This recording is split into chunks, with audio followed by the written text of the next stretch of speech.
Hello, hello, and welcome back, everybody.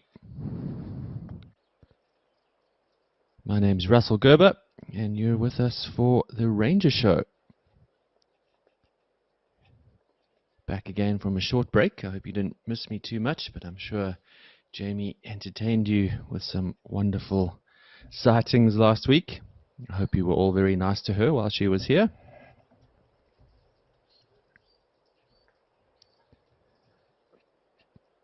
But always lovely to be back with you folks, and of course, together for the next half an hour and checking out our live cameras. Kicking off the show today with a lovely crocodile here at Tau.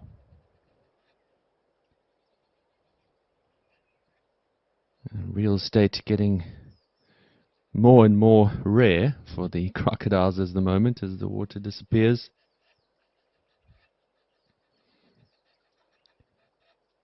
But plenty of fish on the menu for them at the moment, as the places to hide for those fish species get less and less too. So some pretty contented crocodiles out and about.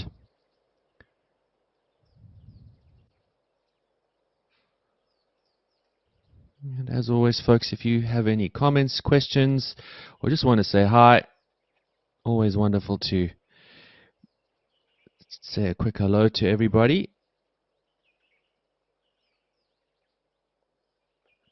And catch up with you all. So do give me a shout out if you're around.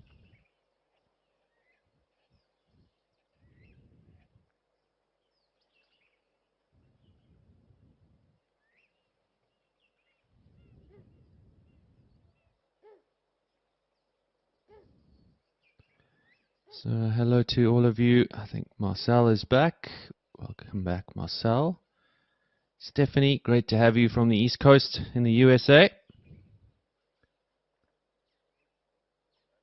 Suki's got a warm 21-degree summer's day in the UK. Very nice. It is a 27-degree winter's day in Cape Town at the moment, Suki. I'll be happy to tell you.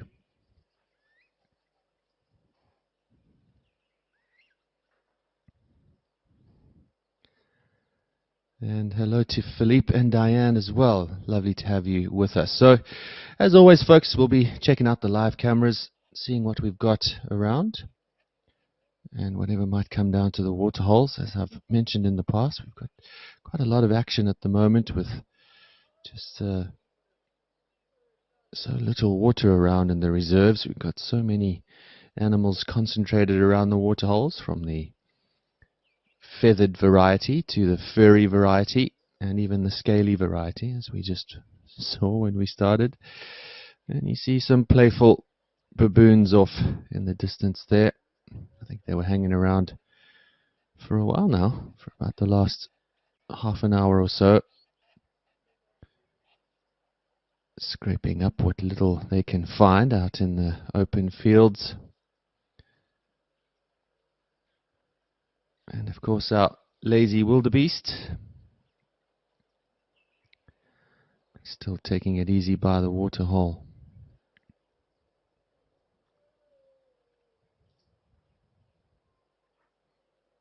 Hello Magda as well. Thank you for the shout out. I hope you're all doing well.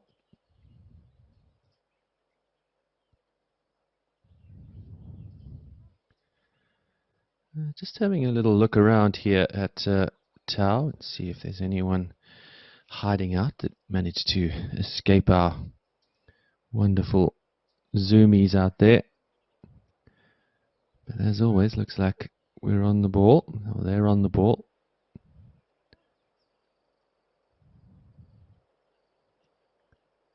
As you can see, things looking really dry. Just a couple of little patches left of water, and almost daily it seems to be dropping a little further. But as many of you will know, the animals, of course, are very used to these cycles.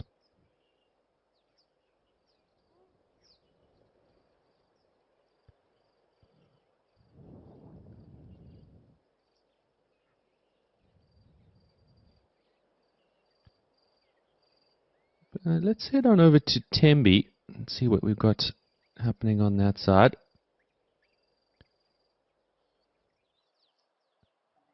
Just have a little look around there as well.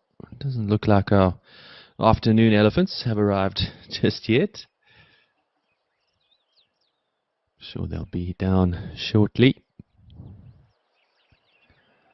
Of course, we've had a lot of action at Tembe as well, especially our lions, the young sub-adults who've been around, and got a clip for you later on that we'll show you on that.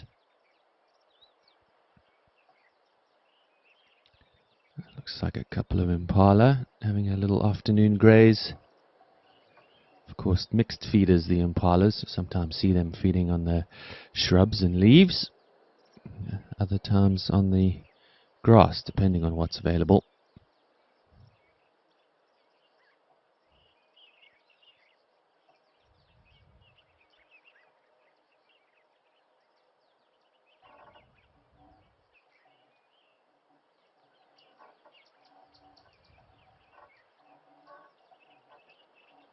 But I think not much happening here at Tembe, so I think this would be a good time to dive into our first highlight of the day.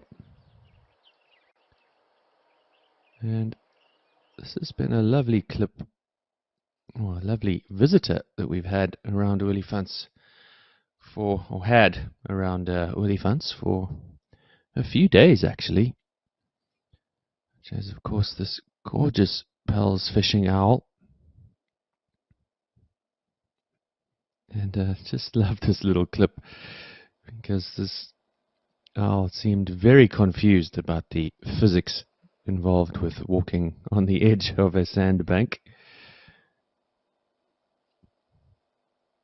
Almost looking at the side of that bank with disdain each time it slips down.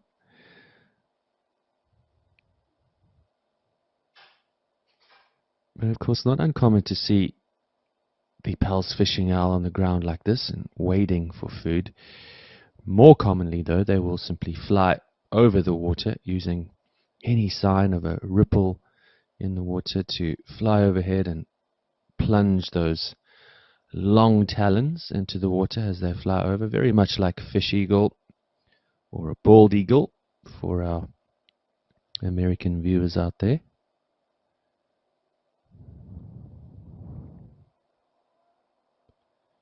But a really gorgeous bird, and one we don't see very often on the cameras, and not something we see often in South Africa either. Quite often a very sought after bird species to tick off for our bird watchers out there, or twitchers.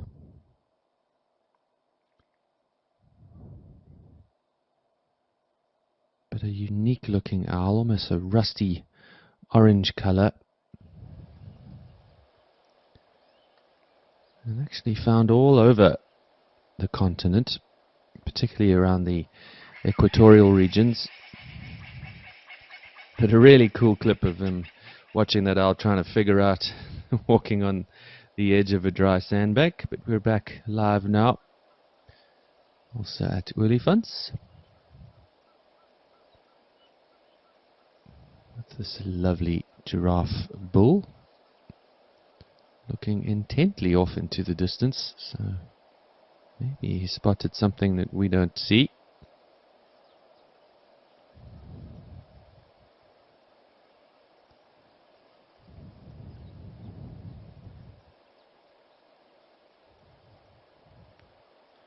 No, he seems to have lost interest.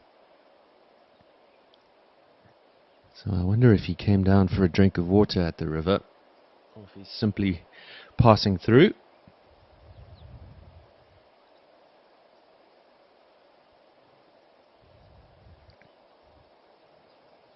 And I hope you enjoyed that little clip of the Pell's fishing owl. It's actually named after a Dutch governor, I believe. Old Dutch governor during the Dutch colonial phase along the Gold Coast around the mid-1800s. So there's a little bit of trivia for you if you ever wondered how the Pell's fishing owl got its name. I think the fishing part is pretty self-explanatory.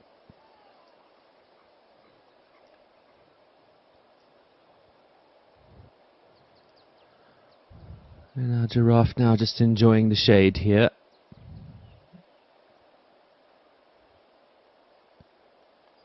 Looks like he's actually chewing the cud as well.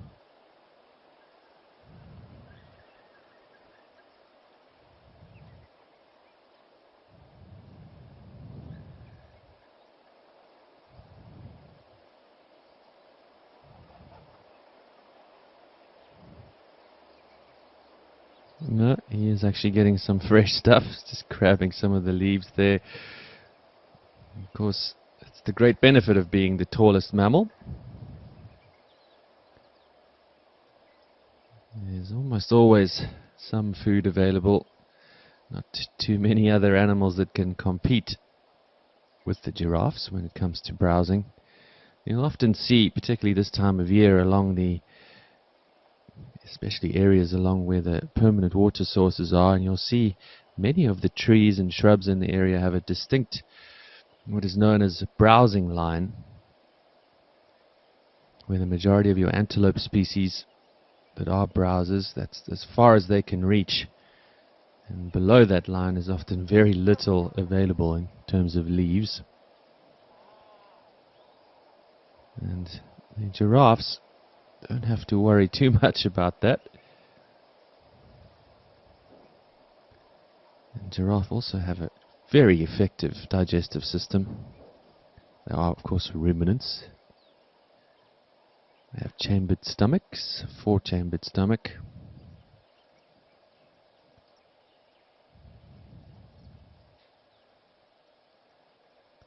And so they're really able to get the maximum nutrients out of their food. And it's one of the reasons that when you actually do see giraffe droppings, you'll be amazed at how small they are.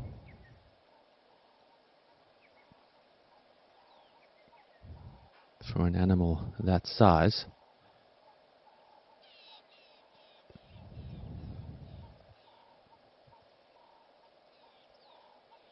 And this chap is, of course, a lovely male southern giraffe.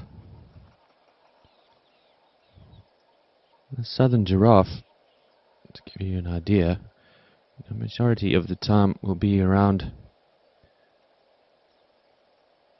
4.5 or so to 5 meters. I would imagine this big old chap is around between 4.5 to 5 meters tall, yeah. And a big male like that could easily weigh over a ton, comfortably over a ton. So it really is amazing that they've got such small dung if you consider some of the other big mammals here in Africa, things like rhino and elephant, which of course don't have the chambered stomachs. Their dung is much larger.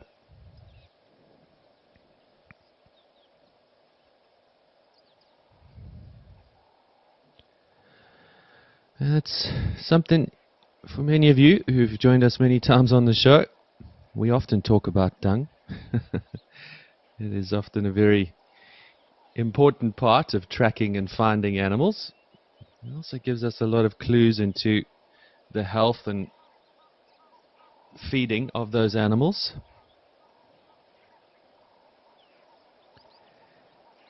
And Philippe asks, can you say that giraffes are never out of food? No, not quite that dominant, I would say, Philippe. Of course, in times of severe drought, when you really, almost all trees are devoid of leaves, then giraffes, of course, can get in trouble. But to be honest, they are one of the last to be affected by the dry season because of all the stuff we just spoke about.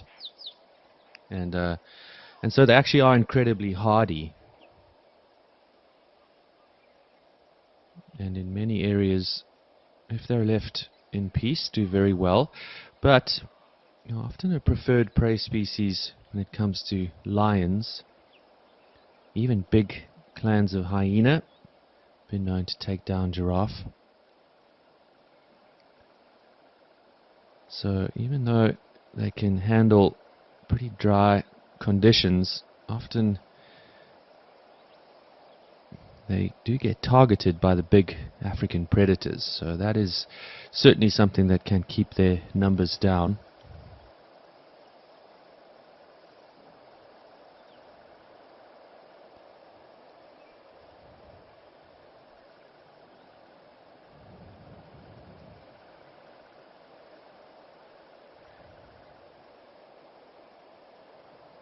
And not an animal that is at risk in any way, of course, in terms of the IUCN red list. They are considered of least concern, but in many parts of the continent, and southern Africa in particular, we've noted that giraffe numbers have been dropping.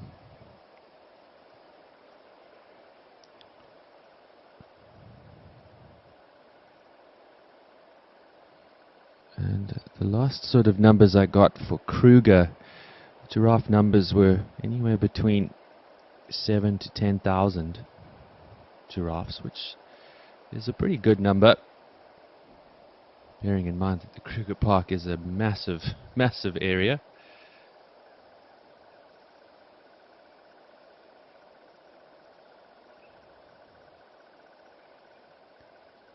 A mediocre 20,000 square kilometers.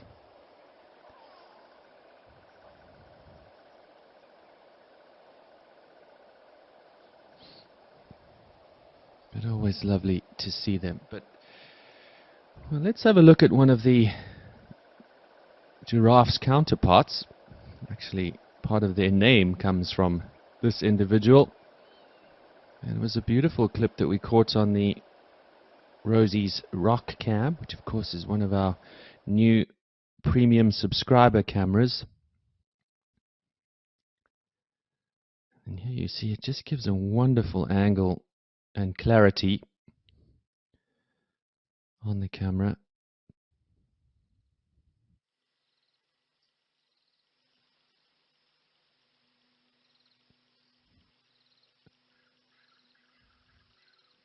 And we've been chatting amongst ourselves as colleagues of who exactly this individual is. It looks like a female, of course. And we thought at first it was Rosie, who we've dubbed as Rosie, but it doesn't seem to match the spot pattern, and also it doesn't have a clear, what we dub a necklace line, and it looks a little too big to be Rosie's cub, so it may be a female that we don't know. We'll keep an eye on it and see if we can get some more information. There are, I have no doubt, many leopards in the area that we don't know too well. We'll see if we can get some more info on her, but a beautiful, beautiful specimen, and just a lovely example of a gorgeous female leopard. See, Rosie's also has a notch out of each ear. Looking at the back of the ears on this individual, ears are pretty clear of any notching really.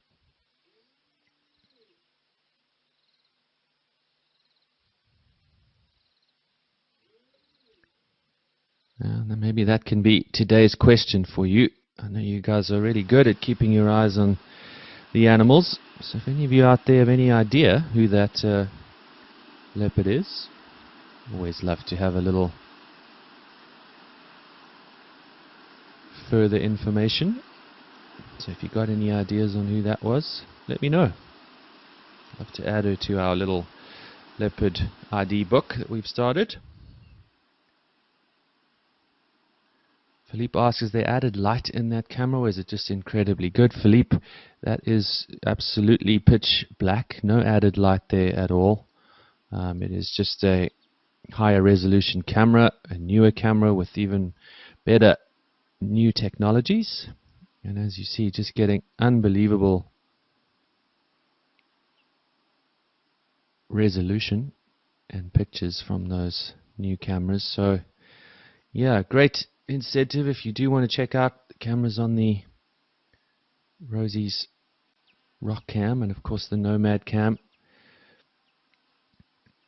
Please do consider subscribing. It helps us to keep the cameras up to date and, of course, to grow into new areas, which we're always looking to do.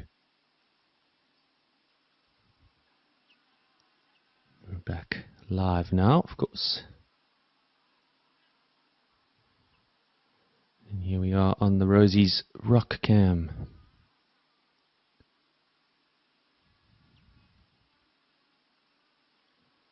Nobody home at Rosie's today, it seems.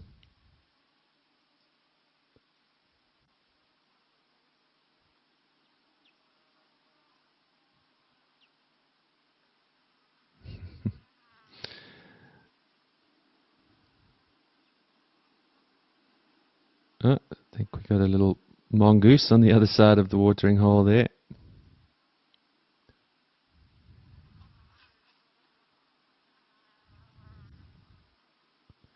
There we go. Looks like a little dwarf mongoose. Sure there'll be some others hanging about somewhere.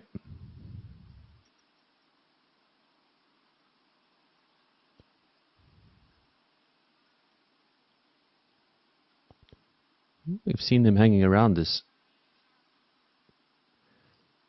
fallen log a few times.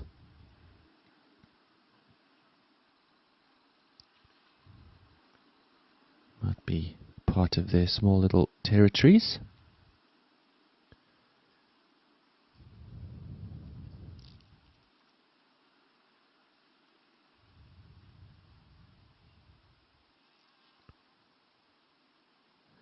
And just a quick question from Frogel Tammer. Sorry if I didn't get that wrong, or Froglet Ammer. Who asks, when the waterholes are created, shouldn't the water be always kept at a reasonable level and of reasonable quality, or are they trying to emulate nature? A great question, and the truth is you've hit the nail on the head, that they really are, the reserves. We try to keep things as natural as possible. Of course, because of the nature of protected areas and reduced areas that there are for animals to roam, and the fact that many of these areas are fenced. Unlike in the old times, perhaps 100 years ago, where animals could move freely to different water sources when the seasons required it, now, of course, they are forced to stay in certain areas. And so there's always an argument back and forth amongst conservationists of the benefits of water holes and pumping water into those water holes, or just letting them dry out. So you'll find that majority of the ones in our cameras, when the levels get very low, they will ensure that there is almost always water in those areas, but they will never over pump them, also because they don't want to have too much of an effect on the water table, but also to emulate the seasons as much as possible. So I hope that answers your question. As you say, though, it's a really great conservation question. But since we got nothing happening here at Rosie's, let's have a look at our next clip. Yet another fabulous sighting, including one of our more famous lions that we've been profiling for you all. Of course, Vincent the Lion, the young male who's missing part of his ear. And they, of course, are all part of the Takazile pride, which many of you will know. We haven't seen them for a while, so it's lovely to have them back again. And there's the man in question, young Vincent, with his mane coming through quite nicely.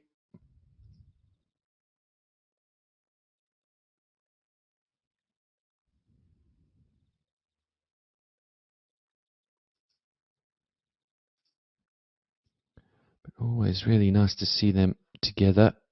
As I said, we haven't seen them for a while. They're looking a little skinny, so they'll probably be on the move for a while.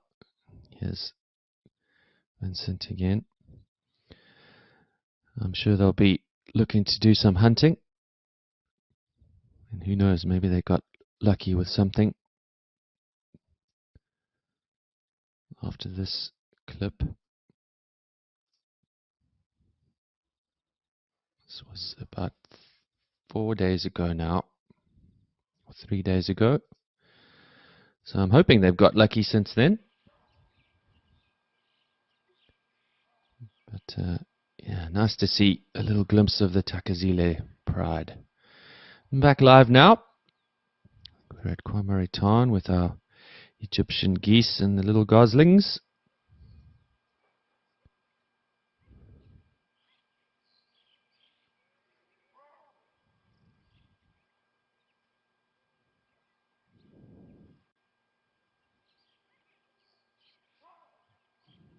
Not too sure who we got on the other side there. It could be some starlings.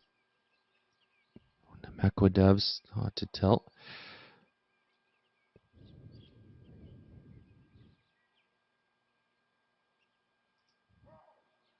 Yeah, as I said, lovely to see the Takaziles again. And Pat asks, how much longer will Vincent be allowed to stay with his bride? Pat, yeah, another good question. His time is running out. As that mane starts to come through, he may have another few months, maybe another 6 months, I would think. Sometimes a little longer. It always depends on how much the males are around the pride. If the males are out surveying their territory and not hanging out with the main pride, those young sub-adult males will hang out and stay with the pride a little longer. But if the males come back and spend significant time with the pride itself, yeah, I think Vincent will be chased off on his own fairly soon. I would say another 6 months, though, before that happens. He will do his best to avoid that, and often when they do get chased out, they will follow the pride at a distance for sometimes months and do their best to stay out of Dad's way. But eventually, they'll then move off on their own.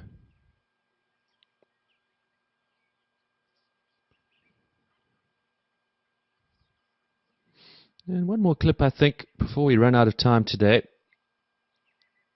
This one, another lovely little interaction with these young lions at Tembe, playing with the water pipe. And the endless abuse of the water pipes that takes place at Tembe, from the elephants to the lions. Everybody having a turn to make the maintenance team's job just a little bit more difficult. But yeah, of course, as you can see, the young lion still very playful. Look at the size of that paw. That looks like Mom arriving on the scene. Of course, Mom and her 3 sub-adults.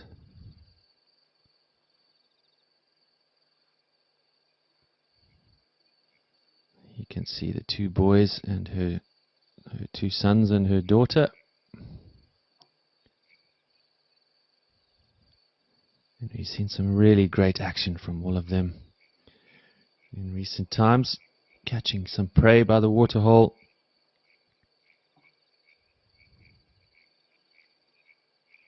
And they seem to be doing really well, this pride of lions. They're in fabulous condition, as you can see here.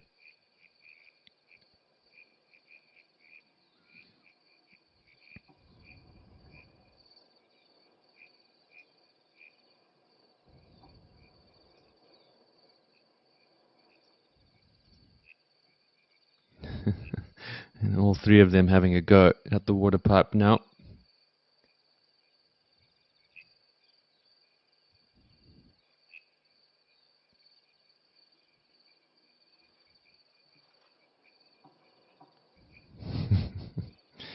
The lion version of a chew toy in the wild.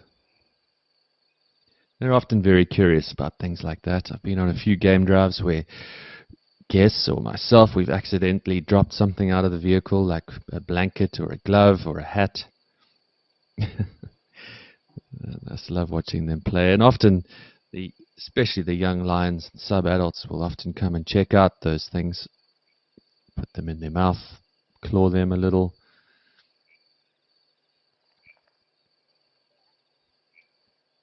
But eventually, they lose interest and move on.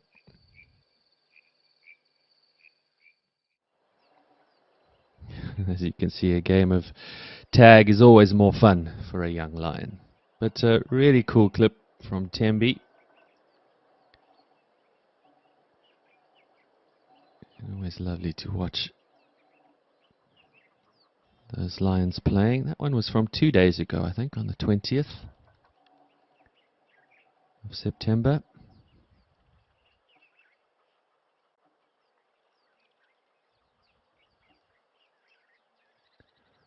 And of course, back live now at Tembi, where it seems our elephants have decided not to join us just yet this afternoon.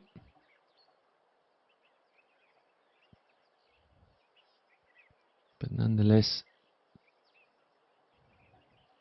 it's been a great afternoon spent with all of you. See a little Nyala there as well, amongst the impala. But unfortunately, we've run out of time for today. Thanks as always to all of you for joining me, and it's good to be back hanging out with you. I hope you enjoyed the show, and of course we'll be back again next week, same time for the Ranger Show. And if you do enjoy those lovely shots from the premium cameras, please do consider subscribing, as I mentioned. It is always of great help to continue the amazing work that guys at Africam have been up to, and of course all of the development of the cameras across the country. But thank you all for joining us today, and I'll see you all next week. If you want to follow me online, you can check out Russ the Ranger on Instagram, and that's where you'll find me. In the meantime, it's cheers for now, and I'll see you all same time, same place next week. Have a good one. Bye for now.